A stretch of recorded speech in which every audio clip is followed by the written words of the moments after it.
What about you folks, and welcome to LST Plays. Today, as I previously mentioned, I wanted to talk to you about Battlefield 1, but not about the game itself, but rather EA's customer service. Let me just prefix this entire video by just saying that I'm having an absolute blast with the game, and I think it's really one of the strongest Battlefield games I've played in many years, so far anyway. So, on to what I want to talk about, which today is EA customer service. So, on Sunday last week there, I woke up and I thought to myself that I'd like to upgrade from the standard edition of Battlefield 1 to the deluxe edition. My reasoning was that I really wanted to get into the game early because the deluxe edition came with early access, whereas the standard edition doesn't. As well as containing some extras that I just sort of thought would be nice. I thought that seeing that I'm probably going to be playing Battlefield 1 for some time, I may as well go for the enhanced edition and get the extras anyway. So I'd previously already pre-ordered the standard edition a while back, and I'd done that using two £25 gift cards that I had got from trading in some PS4 games. I traded them in game, I got some gift cards, and perfect, so I had £50. So I bought the standard edition using those gift cards, which was $49.99. So I thought for the difference, on the Sunday anyway, it would only cost me $14.99, which is not too much of a leap, and I didn't mind forking out that amount of money considering I'll get so much use out of playing the game, judging by the beta that I'd played previously. So you may remember the beta video I did on Battlefield and just me telling you how much I enjoyed that experience. So on Sunday I went on to Origin and had a look at what my options were for upgrading. Now on Steam, when you have one version of a game that's not perhaps the full version, it will actually show you the difference in price and offer you the upgrade at that price. So it will tell you what you're missing and it will give you the amount it's going to cost you. So it almost discounts the full version and just prices up the DLC and how much that's going to cost. But in Origin, this doesn't seem to be the case, at least that I could see. So I took to the internet to see what information I could find out. And all I could find was that there was one article I found from 2013 saying that there was no option to do that. So my next point of call was to contact EA customer service and to find out basically how they could help me or advise me at least. So I queued up to use live chat. This seems to be the most popular way at the moment. Having previously worked as a customer service manager, I know that it's a very attractive service that lots of companies use now rather than sort of clogging up phone lines. So I had to wait 20 minutes and I didn't really mind. The advisor was really helpful when I did get through to the person. And they advised me that there was no upgrade service, so it confirmed the original email or the online article I found, but that as I'd been using EA's services for so long that they just refund the $49.99 and then I could simply buy the correct version and pay the difference. Now, she did say that the money would go back into my bank account over the next few days, and I was a bit confused by that, and I did tell her that, you know, I paid for it using gift cards, but she got a bit confused anyway, and I didn't think it was going to go into my bank account, and it didn't surprise me when I did check my credit straight after the live chat and saw that there was £50 now sitting in my EA wallet. So I was really impressed with that first initial interaction with the customer service team at EA. So I had £50 sitting in my EA wallet and I went back to my original plan of getting the deluxe version. So I clicked on the store, clicked on the deluxe version and clicked buy for $64.99. Now, one option shows pay with PayPal. And underneath that, there's a little link that says click on edit payment option. So I clicked on that and scrolled across to my EA wallet to add in the payment option. But the option to add in the £50 gift card or credit was grayed out. So I thought to myself, maybe it's just like a one-time bug. I could exit out of Origin completely and go back in and, try it that way. So I did that, went back in, and again I got the same problem. It was all grayed out. I couldn't use it. So it was basically at the time letting me buy the whole thing at cost price with my PayPal account, but not allowing me to use the £50 gift card amount as part payment. So I went on to the web version of Origin because I thought maybe it was the desktop version, there was some kind of bug with it, and I got the same issue. So I was pretty frustrated at that point that, something so simple should have been so simple, but apparently it wasn't. So I Googled. Again, old friend Googled it and found an old forum post from 2013 again with the same issue saying that you cannot pre-order games using part of your gift card. So the person who was writing this had written that they were given a £25 gift card for their birthday and they wanted to pre-order a game, but they couldn't actually use the gift card. It wouldn't allow them to do that. And there was no there didn't seem to be any kind of rhyme or reason. It just sort of said that, you couldn't pre-order using a gift card. But I thought to myself, like, that's 3 years old, and there's no way that's going to be the case in 2016, 3 years later. So instead of looking and spending more time online and just trying to find an answer, I went back to EA customer service and queued up for live chat again, which was another 20 minutes of my time.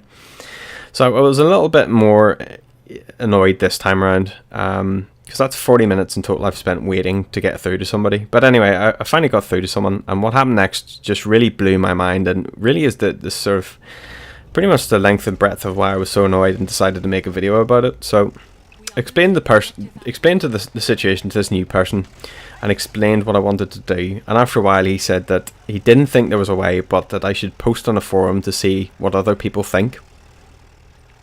So just repeat that. He basically said I should go onto online and just go onto a forum and post and ask for help.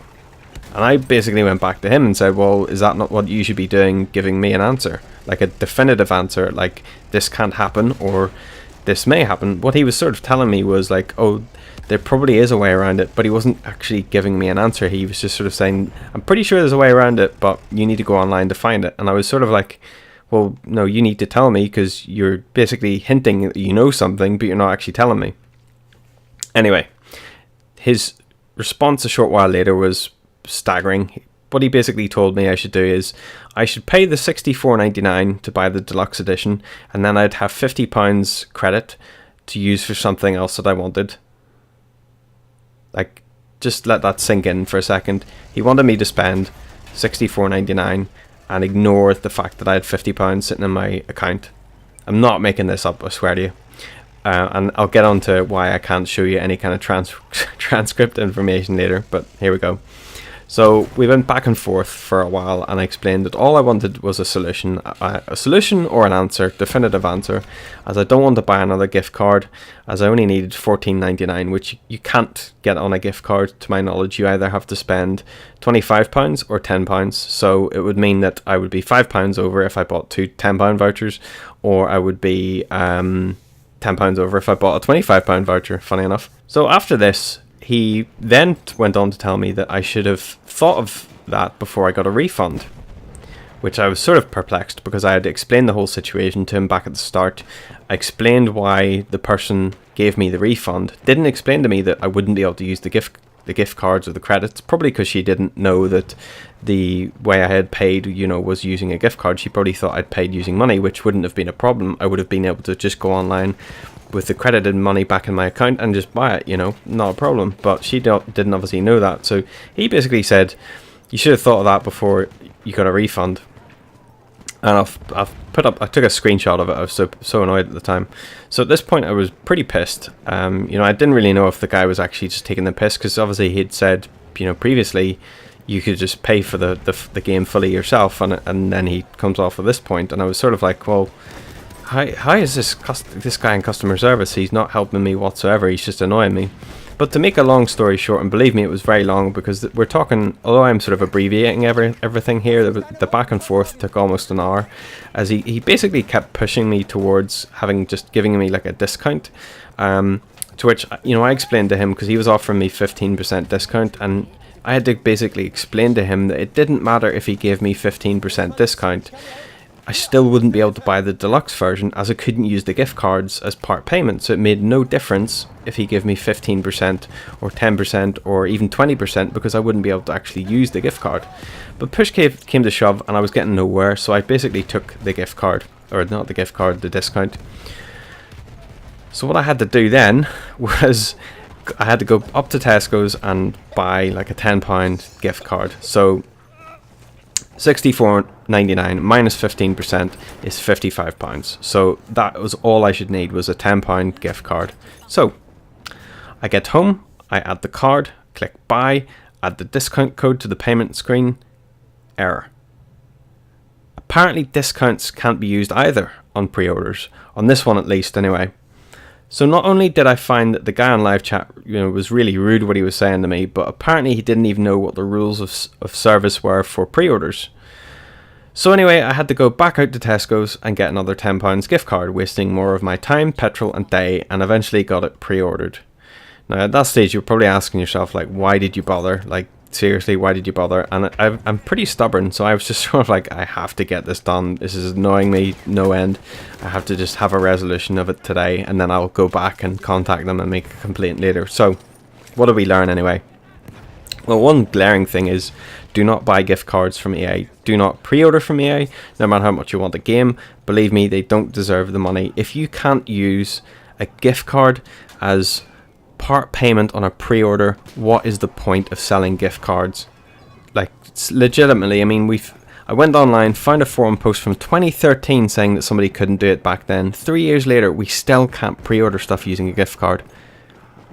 And using a gift card as part payment, I should say, if you have the full amount, i.e. if you have $64.99 on a gift card, which they don't make, then bish bash bosh, you're getting your game. But if you want to use it as part payment and pay the rest using a card, you can't do it. And the reason why I think they've done that is because they know fine rightly that somebody would have to go out and buy 3 gift cards.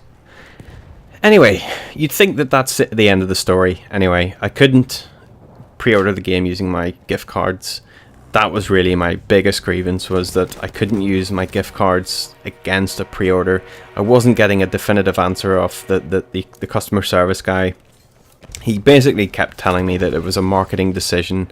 It was done by their marketing department, but that there was a way around it, but he wouldn't tell me what that way was. It was very shady, and I wanted to get the transcript for that, but which I'll go into now anyway.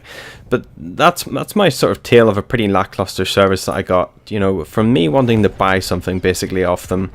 And just to follow up on that case anyway, within an hour of me finishing that chat with that guy, I tried to complain, and there's no option to do it apparently on their website, which meant I had to go back to live chat, which I only did a week later, because I'm recording this obviously a week ahead, and I actually went back to them today, which is, I'm recording on a Saturday, the 22nd. So I went on the live chat. I had to wait only 5 minutes this time because I went off peak, and I discovered that apparently customer service reps can't copy and paste chat transcripts from previous cases and send them to you. As originally I did want to just post the entire chat up online onto my Facebook page, my LST Plays Facebook page, but I couldn't even do that because the guy basically just flat out refused to send it to me. And once again, I left another chat with no clear outcome, but basically what he told me was that he can't copy and paste from the chat archive, which he had access to, because I asked him, can you send me the chat transcript from the last chat? And he said, no, I can't do that. Then I said, well, can you access the chat transcript? And he said, yes, I can. And I said, well, can you just highlight the entire screen and copy and paste it and put it into my service case? And he said, no, we can't do that. And I said, are you telling me that, you won't do it? Or are you telling me that you can't copy and paste something? And he said he can't copy and paste, which I have no idea if that's true or not. But it just sounds a bit weird that in 2016 that a customer service center would remove the ability for customer advisors to copy and paste something. So I think but I mean, I don't know where this guy's based. I don't know what their policies are. So it could be the case, but I just find that a bit weird. So I've only got a few screenshots I took that I'll have posted up on screen anyway. But it's just scary that in 2016 that you can buy an EA wallet gift card and it will do nothing. It's absolutely terrible service. And the fact that nobody at their customer service centers seem to have a clue about their pre-order policies is just staggering. So now I've got a 15% discount code that I can't use or want to use because there's no other games I really want. I may use it against the season pass, but I'm like, why would I buy a season pass off EA considering that this has just been such a terrible experience for me. Now, again, I can't take away from the game. The game is fantastic, and it was definitely worth picking up, for me anyway. But it may put some of you off if you are sort of, if you are buying games off EA, just how sort of shoddy their service is. Now, the first, and not just to end on a positive note, the first interaction I had with the EA customer service rep the first time around, anyway, was great. She got me what I wanted, which was, what I thought a resolution, which was going to be I get the £50 and then I can go and buy the game version that I wanted to buy. I could have obviously done that from the beginning. Oh wait, I couldn't have done that from the beginning, because that's right, the £50 I had on the gift card wouldn't have worked against the $64.99. So it's a bit of a weird catch-22 situation. So anyway, that is my tale. The next time we're going to be looking at the single player of Battlefield 1, and I'll start a full let's play of that. So that's my experience with EA customer service. Have you got any past experience with EA customer service that's perhaps negative? Perhaps it's you've had a good experience with them. Obviously I listed 1 good experience and 2, I would say, bad experiences, but you can let me know down below in the comments section.